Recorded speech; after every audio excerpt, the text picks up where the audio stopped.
It started with a single light flickering faintly through the dusty windows of a building no one had entered in years.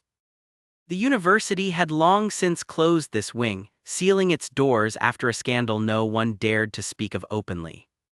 But that night the glow was unmistakable, steady, unnatural, as if someone or something had returned to finish what had been left behind.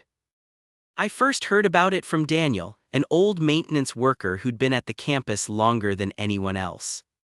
He swore he saw movement inside the lab, shadows crossing behind glass, the faint hum of equipment that should have been dead for decades.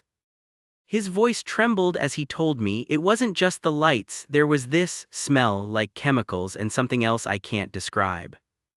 By the time I found the courage to go, the place was silent again. The corridors leading to the lab were cold, far colder than the rest of the building, as if the air itself resisted my presence.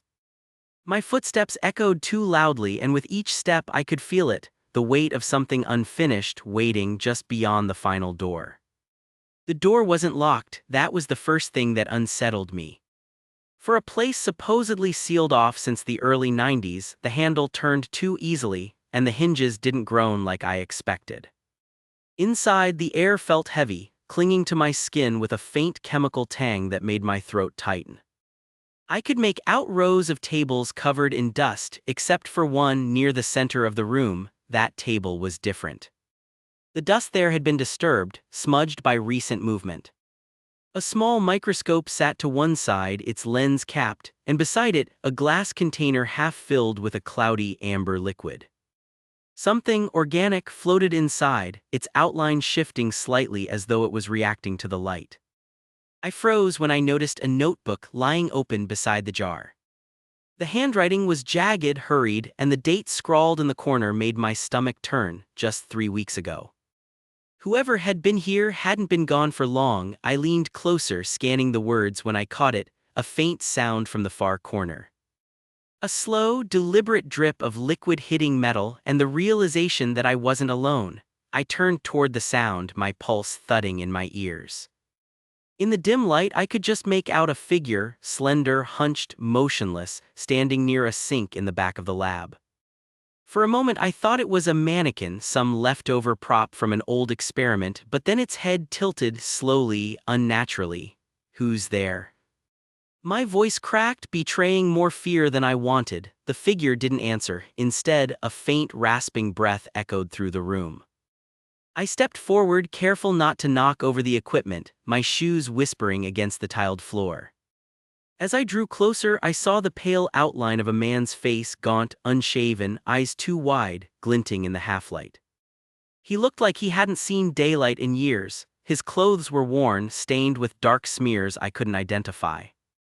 One trembling hand rested on the edge of the counter, the other clutching a small vial of that same amber liquid. You shouldn't be here," he muttered, his voice low but urgent. Before I could reply, he twisted the cap off the vial and poured its contents into the sink. The smell hit instantly, sharp, metallic, and wrong, and the drain began to hiss, steam curling upward as if something inside was waking up. The steam spread quickly, curling around my legs like something alive. I stumbled back, covering my mouth, the bitter tang of the fumes burning my throat. The man, whoever he was, kept his gaze locked on the sink, his lips moving in a whisper I couldn't quite catch. It sounded like a warning or a prayer. "Hey, stop," I managed between coughs, but he didn't even flinch. Then, without looking at me, he said, "It can't be allowed to finish, you don't understand what they started here." His voice cracked, and for the first time I saw the fear in his eyes wasn't for me, it was for whatever might come out of that drain. A sudden metallic clang echoed from somewhere deep beneath the sink, followed by a faint vibration under my feet. The lights flickered. Something in the pipes was moving, slow at first, then faster, like it had been roused from a long sleep. The man turned to me abruptly, grabbing my arm with a strength that didn't match his frail frame. "If you want to live," he said, almost breathless, "we have to seal this room now." But before I could ask how, a sharp, wet sound rose from the drain and the first drop of thick, black liquid began to spill over the edge. It oozed slowly at first, clinging to the porcelain like tar, then spreading in uneven tendrils across the counter. The smell was overpowering, sweet at the edges, but underneath it, something foul and almost metallic. I felt my stomach twist. The man, he finally told me his name was Harris, yanked open a metal cabinet near the wall, pulling out a rusted crowbar and a coil of wire. His hands shook, but his movements were fast, practiced like he'd done this before. "Hold the door," he ordered, nodding toward the main entrance. "If it gets out, the whole building's gone." I didn't ask what it was. I just pressed my shoulder to the heavy door, my eyes fixed on the thing in the sink. It was rising now, defying gravity, the black liquid pulling itself upward as if it had weight and will. Harris began looping the wire around the drain, muttering numbers under his breath. A strange static filled the air, and for a moment I swore the lights dimmed only around the sink, like the room itself was holding its breath. Then the liquid twitched just once and a ripple moved through it, revealing something inside, a pale, ridged shape like bone. My chest tightened. Whatever was in that liquid wasn't just alive, it was waiting for us. Harris's face tightened as he caught sight of it too. "It's still in there," he muttered, almost to himself, before yanking the wire taut and hooking it onto the edges of the sink. The air around us seemed to vibrate like a low, constant hum pressing against my eardrums. I could feel the hair on my arms rising. The thing inside the black liquid shifted again, this time more violently, sending ripples up the viscous surface. A faint tapping echoed through the pipes, irregular at first, then steady like a heartbeat. My mind scrambled for logic, for any explanation that made sense, but every instinct I had was telling me to get out now. "Harris, what is it?" I demanded, my voice sharper than I meant. His eyes flicked to mine, and there was something there, guilt maybe. "It was an experiment," he said quietly, "something they thought could survive anything, a biological constant, but it didn't stay constant. It learned." Before I could respond, the black liquid surged upward, slapping against the wire with a wet smack. Tiny droplets scattered, sizzling as they hit the floor. One landed inches from my shoe, and the tile beneath it began to pit and crack. Harris swore under his breath and tightened the wire again. "We're out of time," he said. "Once it reaches the air." A sharp snap cut him off. The wire had broken. The sound of the snap seemed to hang in the air, sharper than it should have been. Harris froze for half a second, his eyes flicking to the loose ends of wire in his hands, then to me. "Back," he said, his voice barely more than a breath. The liquid wasted no time. Freed from its restraint, it rose in a slow, deliberate column, stretching higher than the rim of the sink. The surface writhed, folding in on itself, and then something like a limb, thin, jointed, and glistening, pushed free. My stomach lurched. It wasn't just escaping, it was reaching. I stumbled toward the door, but Harris grabbed my sleeve. "If you open that, it'll follow you. It wants out." His grip was strong, desperate. Behind him, the thing tilted, almost as if it was watching us.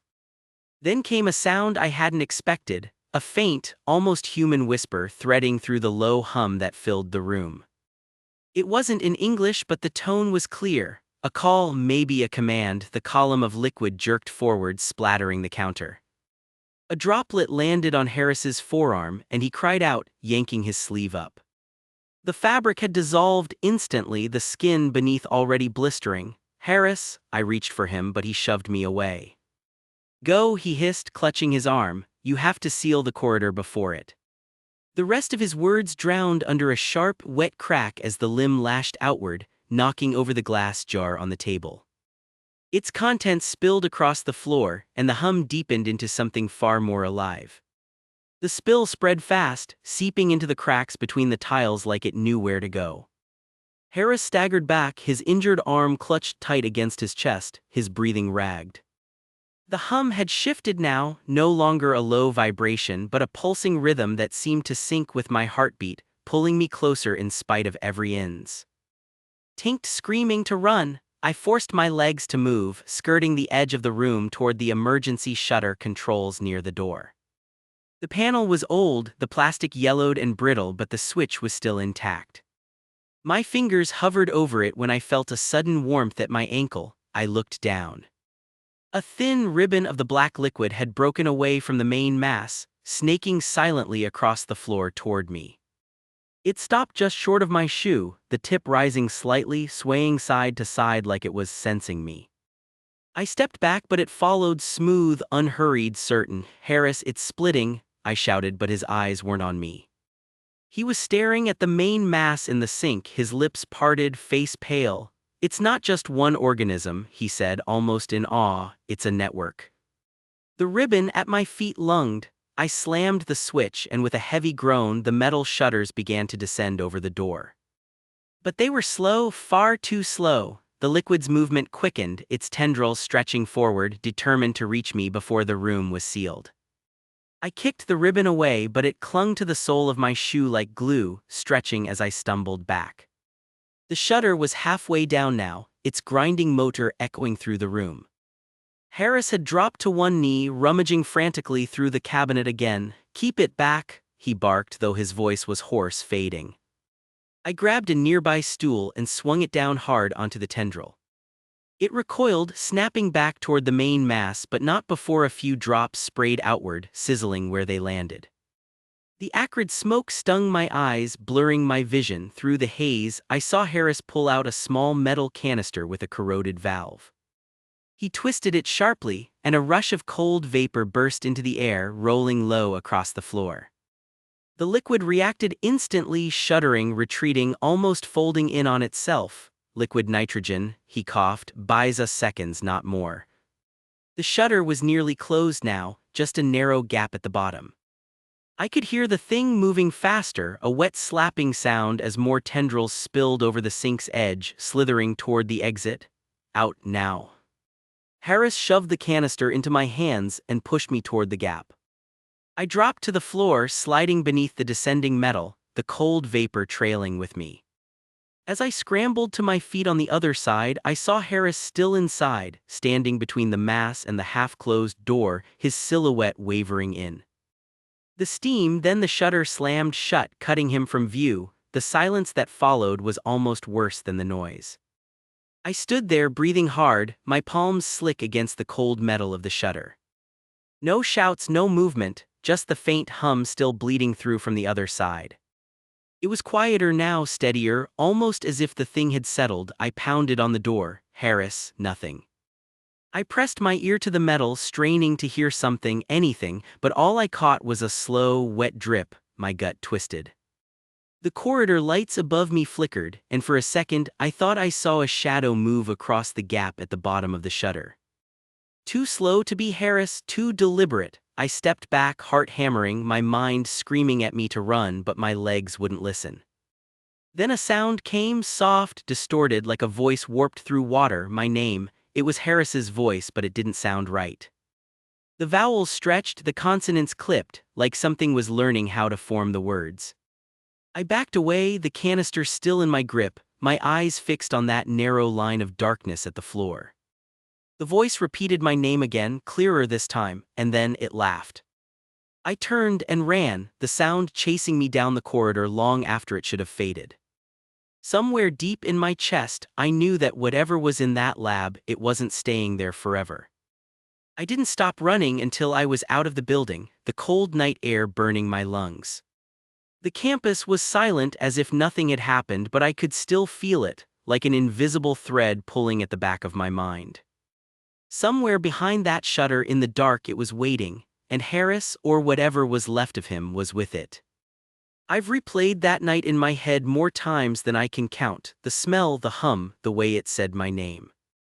Part of me wants to go back to see if it's still there, another part knows that's exactly what it wants. If you've ever seen strange lights in an abandoned place, or heard a voice you know you shouldn't hear, leave, don't look back. And if you want to know what I find when I do go back, because you know I will, make sure you're here for it. Subscribe, turn on notifications, and stay ready. Some doors should never be opened, but sooner or later, someone always does.